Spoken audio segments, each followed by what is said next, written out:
What's going on in Houston, Texas, as expected, man? First of all, actually, pause.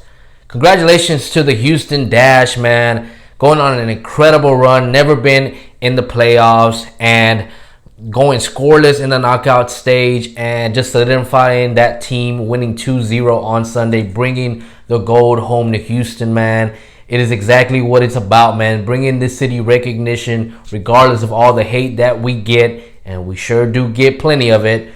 But I think that feeds the Houston teams the most when we're doubted, when we're counted out.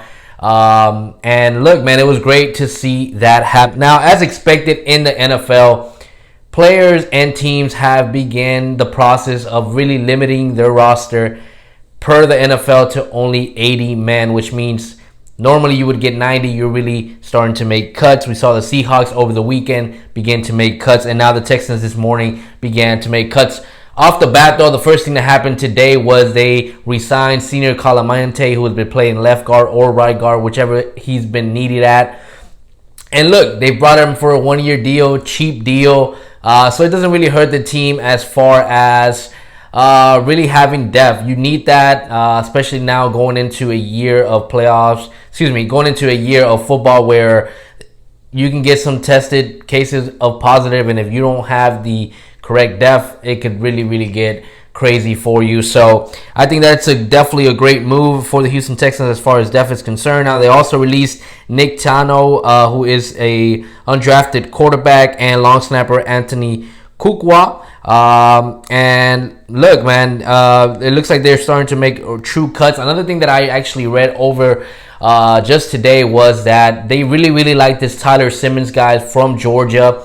They're expecting him to give DeAndre Carter good competition for the punt returning job, which means for many people, they've wanted DeAndre Carter out. I actually like Tyler Simmons.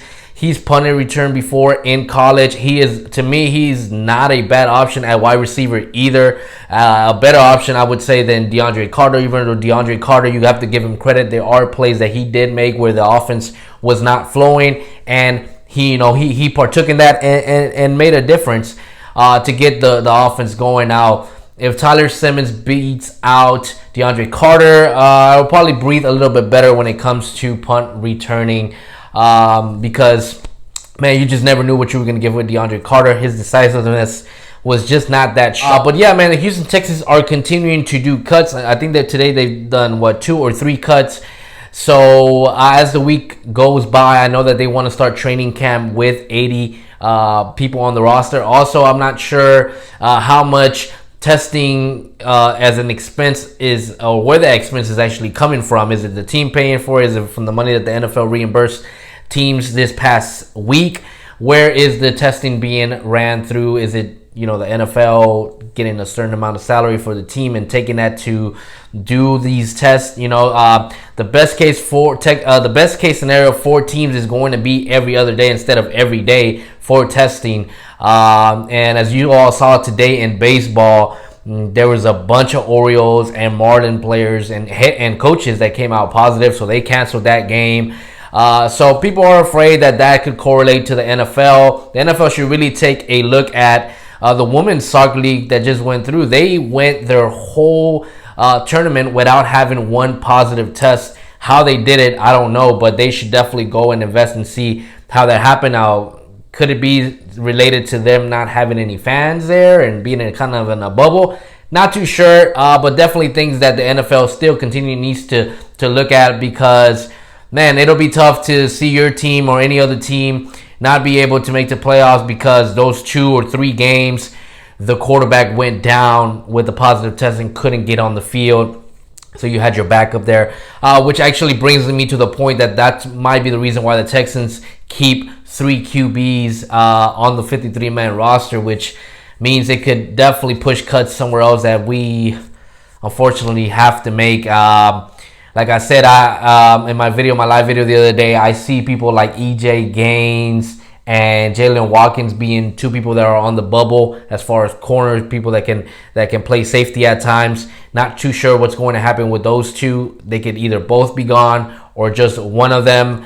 And then you got a bunch of undrafted rookies that you've brought in that you got to really, really take a look at.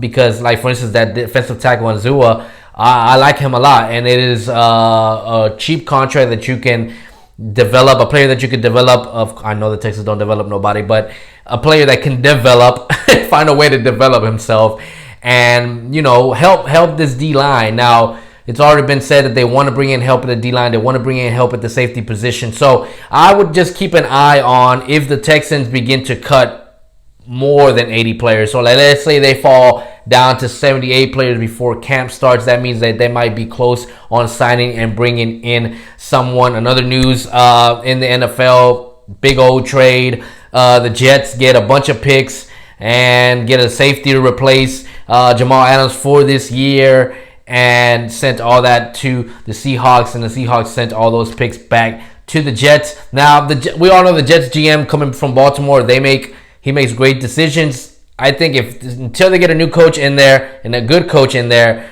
no matter how many and what picks they have, they will continue to waste talent, which is what pisses people off about the Texans. You can't continue to waste talent. You can't continue to say it's all in or bust, every year. So curious to see what happens with the Texans, who they bring in, but it's very important that they bring in players that can really make an impact. You got Jabal Sheard out there. Some players got released by the Seahawks. You might want to look at those.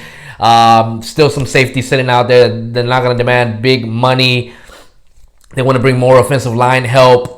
So all these things that they want to visit. So like I said, pay attention to them wanting to cut under 80. If they go under 80 before training camp starts, it's a high possibility that they have somebody already in the works that will be brought in. But anyways, man, that is my spiel. You guys take it easy on this Monday. Hey, you know what it is every day, baby. It's H-Town. Let's get it.